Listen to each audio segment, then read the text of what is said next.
Next up on copycat.com, Whataburger Chicken Tenders.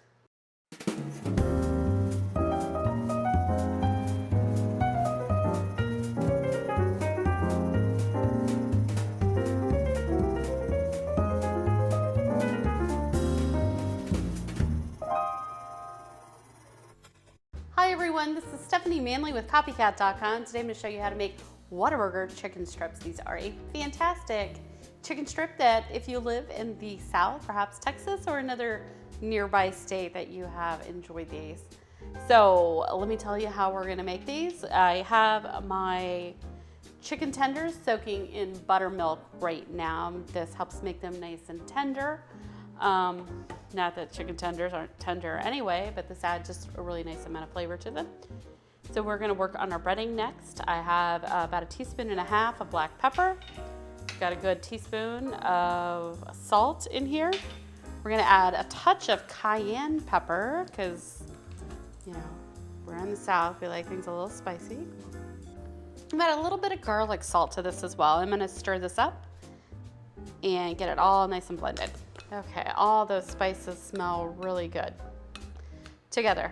The next thing we're gonna do is we're actually gonna take some of this buttermilk that we've been soaking the chicken into. We're gonna make almost a batter out of it. We want it for it to be kind of dry, but kind of crumbly, and this will stick onto the chicken just fine. Now in here, I have vegetable oil. It's heating up to about 350 degrees.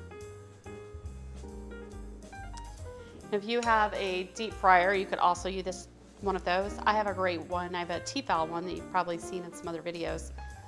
But sometimes I just want to show you how to fry in just a normal pan. I'm going to just kind of work my fingers through here a little bit. And the next thing we're going to do is we're going to coat the chicken, and we want it to dry just a little bit before we actually make the tenders. All right. So you can see they look kind of like that. And I know normally a lot of places just do the seasoned flour and it doesn't look like this. I'd say this looks like a little shaggy, I think is a term that you might want to use for this. It's really important to use buttermilk because the buttermilk really allows your batter to stick on nice and thick. So I started with about 1 pound of these chicken tenders. And when you go to Whataburger, you can get an order of I think 3 is what comes in an order. You can see they're pretty big. So again, just kind of work your way through this. And the remainder of the buttermilk, you're just going to toss because you can't use it for anything else at this point. So after I finish battering these, I'm going to wash my hands and then we are going to go ahead and make these up. All right, so we started battering at this end, so we're gonna cook these a few at a time. And you might say, how long do I cook them for? You cook them till they turn golden brown. So I'm only gonna put about 3 in at a time. It should take a few minutes to do each one. You might wanna watch your oil. You don't want it to I don't want it to overflow because there's a flame right there, and that could be a crazy thing if it spilled over.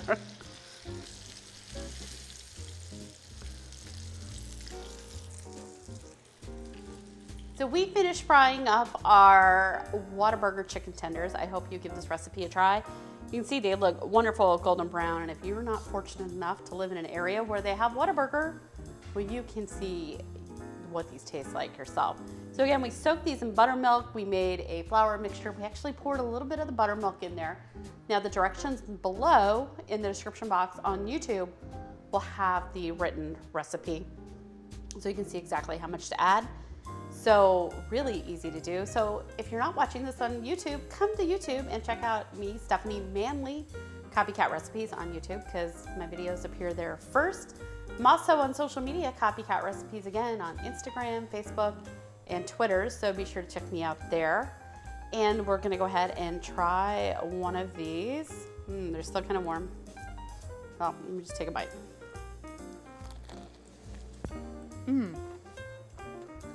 Very, very tasty. I hope you give this recipe a try. Thanks for watching.